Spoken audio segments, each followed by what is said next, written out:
वहीं सरकार काम के अलावा गंजिंग कर रही है। हमारे जितने पत्रकार साथी हैं ये जानते होंगे, जब गंजिंग करने कोई जाता है तो बहुत कपड़े अपने ढंग के पहन के जाता, तैयारी के साथ जाता है। पता नहीं सरकार को पता ही नहीं कहां की गंजिंग कर रहे हैं। और सच्चाई ये है, जिन्होंने जीएसटी लगा करके लूटा, खजाना बना लिया, इकट्ठा कर लिया, आज वही लोग जनता को धोखा देने के लिए निकले हैं। बताओ, 9 साल में इनको पता लगा कि दूध महंगा हो गया है, दही महंगा हो गया, खाने पीने का सामान महंगा हो गया, किताबें महंगी हो गई, कपड़ा गरीब का महंगा हो गया। सोचिए, 9 साल बाद पता लगा इन्हें। अभी तक कितना इन्होंने इकट्ठा किया होगा, क्या उसकी भरपाई होगी? और जो जानकारी मिल रही है व्यापारियों के माध्यम से, ये एक तरफ तो कम कर रहे हैं लेकिन दूसरी तरफ जीएसटी बढ़ा करके वही ले रहे हैं। सच्चाई तो ये है कि ये मुनाफा कमाने दे रहे हैं।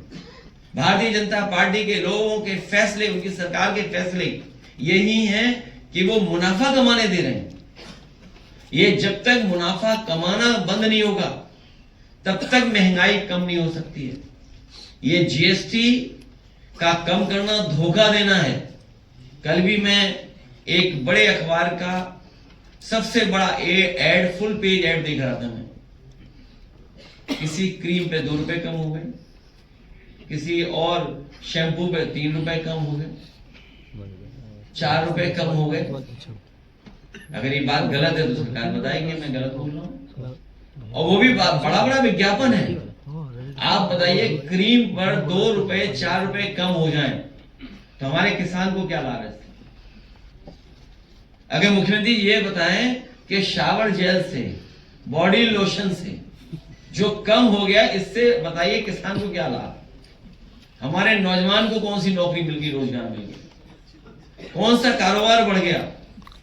क्योंकि सरकार के पास कोई नैरेटिव नहीं बचा, सरकार के पास कोई कार्यक्रम नहीं है। इसलिए ये धोखा देने के लिए गंजिंग करने निकले। गंजिंग करने वालों को सबक सिखाने का काम करेंगे। गंजिंग और गांजा,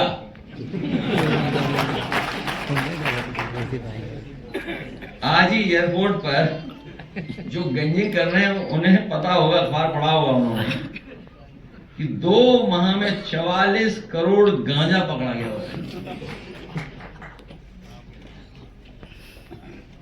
अगर हम ये थोड़ा गलत पढ़ें तो मामला गड़बड़ा जाएगा। गंजिंग